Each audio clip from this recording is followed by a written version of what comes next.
आप सबको रमज़ान का बाबरकत महीना मुबारक हो। लेकिन हालात का जब ये कि जी लातादाद पाकिस्तानियों के लिए इस मुबारक महीने में भी वो परेशानियां बढ़ रही जिनका तदारुक हुकूमत कर सकती थी, लेकिन वो ना कर सकी। रमज़ान के आगाज़ से एक दिन पहले ही महंगाई के एक नए तूफ़ान का आगाज़ हुआ। ताज़ा फलों, घी, गोश्त, चावल, कुकिंग ऑयल की कीमतें जो है आसमान से जा लगीं। चीनी, मक्खन, मसालाजात भी महंगे हो गए। बहुत सी दीगर अशिया सिर्फ जो हैं आम पाकिस्तानी की पहुँच से दूर हो गई। लेकिन हुकूमती तर्जुमान यानी कि वज़ीर इत्तलात अता तारड़ साहब आज इस दावे के साथ सामने आए कि मुल्क में महंगाई जो है 9 साल 5 माह की कम तरीन सतह पर है। और ये एक प्रॉपर टीम वर्क का नतीजा है। और जो IMF के साथ मामलात हुए, बाकी जो मुआशी बहाली का सफ़र है, इसमें इंस्टीट्यूशंस का पूरा किरदार है। तो ये जो लोग शर्तें लगाते थे डिफ़ॉल्ट की और कहते थे आज डिफ़ॉल्ट हुआ, कल डिफ़ॉल्ट हुआ, पाकिस्तान की खुदा न खास्ता तबाही की दुआएं मांगते थे, आज वो खुद इंतशार का शिकार हैं, तकसीम का शिकार हैं। पार्टी 8 हिस्सों में बढ़ चुकी है। वजीर मौसूफ के बयान को हम रद्द नहीं कर सकते।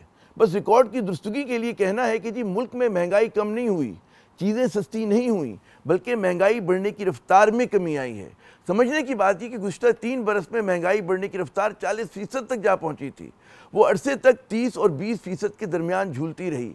इस हिसाब से चीज़ों की कीमत जो है दुगनी तिगनी उससे भी ज़्यादा हो चुकी है, और उसके बावजूद वो आज भी जो है बढ़ रही है, लेकिन ज़रा हल्की रफ्तार से। इसी दौरान जो है आम आदमी की क़ुव्वत ख़रीद में कमी हुई है, इसकी आमदनी घटी है, और जो कहते हैं ना बराह रास्त और बिलवास्ता जो टैक्सेस हैं उसमें बेतहाशा इजाफा हुआ है।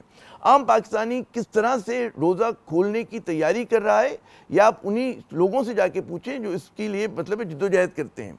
दूसरी तरफ हम देखते हैं कि जी रमज़ान के आगाज़ से ही पाकिस्तान के लातादाद शहरियों को चूल्हा जलाने के लिए गैस भी मैसर नहीं।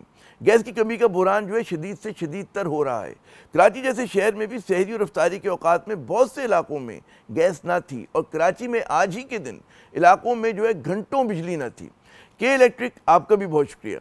कराची में मेरी आज एक ऐसे बुजुर्ग नमाजी से मुलाकात हुई जो जब फजर की नमाज़ पढ़ने के लिए घर से निकले तो उन्हें आवारा कुत्तों ने घेर लिया।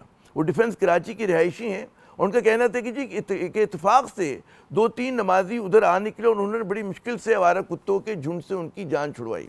ये बुजुर्ग खुशकिस्मत थे कि वो बच गए, वरना इसी कराची में पिछले बरस जो है 70,000 से ज़्यादा अफराद को आवारा कुत्तों ने काट और भंबोड़ा था। इनमें से 18 अफराद जो हैं वो हलाक भी हुए। सख्त गजीदगी की 2025 की जो गिनती है वो भी शुरू हो गई है, लेकिन सिंध के वज़ीर बल्दियात हों, कराची के मेयर हों और दीगर अफसरान, क्योंकि जिनकी कहते हैं ना कि फ़ौज दफरे मौज है, उनकी ऊंची गाड़ियां, बड़ी गाड़ियों में बैठकर, और जो उनके इर्द गिर्द बंदूकची होते हैं उनके निगाह में उन्हें गालिबन अवाम के मसाइल नज़र नहीं आते। गालिबन क्या, यकीनन नज़र नहीं आते। और वैसे भी आवारा कुत्ते उनका मसला नहीं, ये पैदल चलने वाले पाकिस्तानी का मसला है। कहने का मतलब ये कि जी महीने आते हैं और चले जाते हैं, लेकिन अवाम के मसाइल में सिर्फ इजाफा ही हो रहा है। वो मसले भी हल नहीं होते जो काबिल हल हैं, इसलिए कि हमारी सियासी अशराफिया का अवाम से कोई ताल्लुक़ नहीं, उन्हें अवाम का कोई एहसास नहीं। अवाम का क्या है?